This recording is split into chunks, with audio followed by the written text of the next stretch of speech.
Magandang umaga, Sir Jerry. Silent listeners niyo ako dito sa channel niyo Pagkagat ng Dilim, ADC. Marami na akong napakinggang kwento tungkol sa mga aswang. Kaya nga, naengganyo din ako na mag-send ng kwento. Tawagin niyo na lang akong Ambet ng Pasig. Ang kwentong aking ibabahagi ay karanasan ng aming lolo. Tubong Samar kami, Sir Jerry.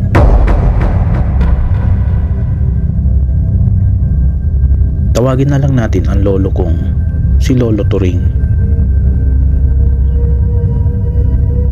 Ang kwento sa amin ng aming lolo nung nabubuhay pa siya ay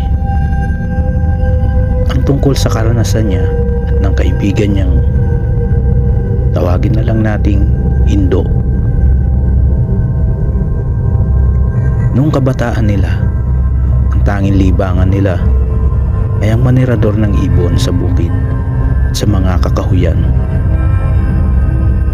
Ang sabi ni Lolo, isang araw ay nagpunta sila ni Indo sa may kakahuyan sa paanan ng bundok. Nang makarating sila doon sa kakahuyan, nagsimula na silang maghanap ng ibon. Patuloy sila sa paglakad hanggang sa may makita silang isang ibon. Natuwa daw sila dahil medyo malaki yung ibon. At ang kagandahan nun, hindi naman daw ito lumilipad ng mataas. Nagsimula na daw silang sundan yung ibon na yon. Nang magkaroon ng pagkakataon, tinirador daw ni Lolo yung ibon. Pero hindi niya ito tinamaan. Lumipad palayo yung ibon pataas sa bundok. Sinundan pa rin nila yung ibon. Ayon kay Lolo, sa kasusunod nila sa ibong yun, hindi nila namalayang malayo na sila at parang hindi na nila alam ang daan pabalik. Huminto daw si Lolo at sinabihan si Indo na bumalik na sila dahil napalayo na sila. Indo, bumalik na tayo. Hindi ko nakabisado ang kakahuyang ito. Baka lalo tayong mapalayo, maligaw pa tayo.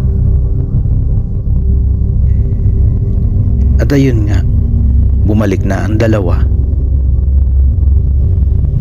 Pero ang problema, nalito na daw sila kung saan sila kanina tumaan. Tinuloy pa rin daw nila ang paglalakad hanggang sa may makita silang isang kubo. Sa pagkakaalam ni Lolo, wala silang nadaan ng kubo kanina. Kaya inisip niyang lalo na silang naligaw dahil iba ang kanilang nadaanan. Kaya ang ginawa nila, lumapit sila sa kubo para magtanong ng direksyon. Saan nakatira doon? Tao po. Ilang beses silang tumawag pero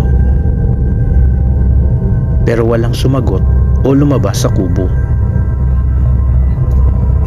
Kaya lumapit na sila mismo sa pintuan ng kubo para kumatok. Pero nakailang tawag na at katok, wala pa ring sumasagot. Wala atang tao, Indo. Ang ginawa daw nila ay sumilip sila sa bintana na yari lamang sa kawayan. Sumilip sila sa siwang.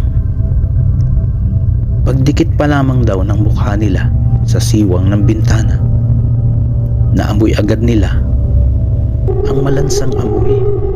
Mabaho ang loob ng kubo. Turing, ang baho. Wala atang nakatira dito.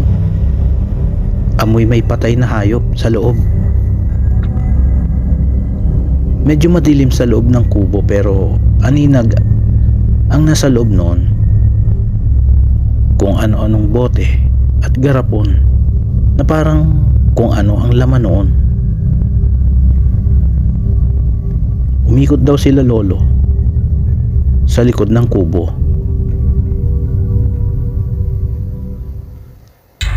Pagdating nila sa likod ng kubo, napansin nila yung lupa sa likod na halatang bagong tabon lamang. At ang daming langaw ang lumilipad bukod pa sa mga langaw na nakadapo sa ibabaw ng lupang nakatabon. Napakabaho at ang lansa dahil sa hindi na nila matagalan ang amoy. Nagpasya na daw silang umalis. Pero bago pa sila makalis, bigla daw may nagsalita sa likuran nila. "Sino kayo? Anong ginagawa nyo rito, mga bata?" Nagulat sila lolo. Nang lingunin nila ang nagsalita, isang matandang babae na halos puti na ang lahat ng mahaba nitong buhok. Payat ang pangangatawan nito. Halata itong galit at nanlalaki ang mga mata nitong nakatingin sa kanila. Sabi ng aming lolo, palapit ang matanda sa kanila. Nakakatakot daw yung matanda, kaya hindi na sila nakapagtanong pa ng direksyon. Tumakbo na daw sila ng mabilis. Nakapagtataka daw na mabilis pa rin kumilos yung matanda. Halos maabutan sila nito sa paghabol sa kanila. Nanlalaki ang mga mata ng matandang babae. Umaangil at sumisigaw ito habang hinahabol sila. Laking pasalamat daw nila lolo at indo na nakuha nila ang daan pabalik sa paanan ng bundok kung saan sila galing. Nang makababa na sila, sabi ni lolo ay nilingon niya yung matanda. Wala na ito. Napagalitan si lolo ng kanyang ama at ina.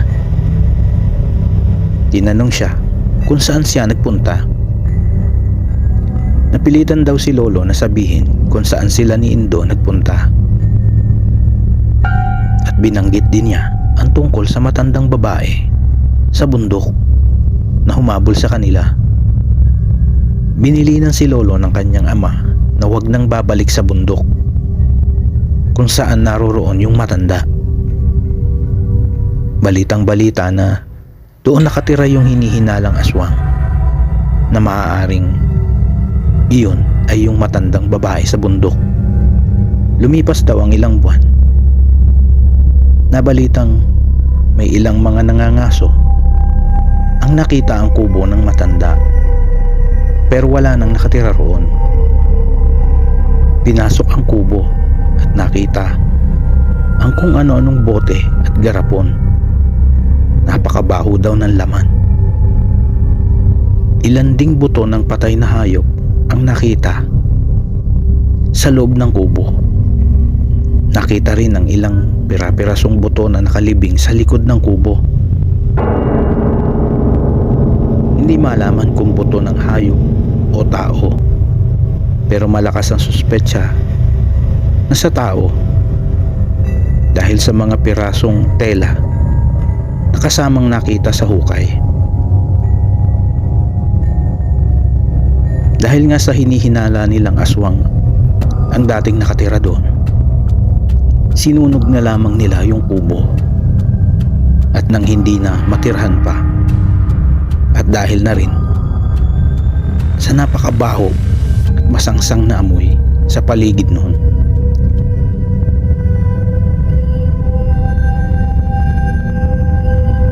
sana'y mapili mo o mabasa, Sir Jerry, ang kwentong ito. Ito si Ambet ng Pasig.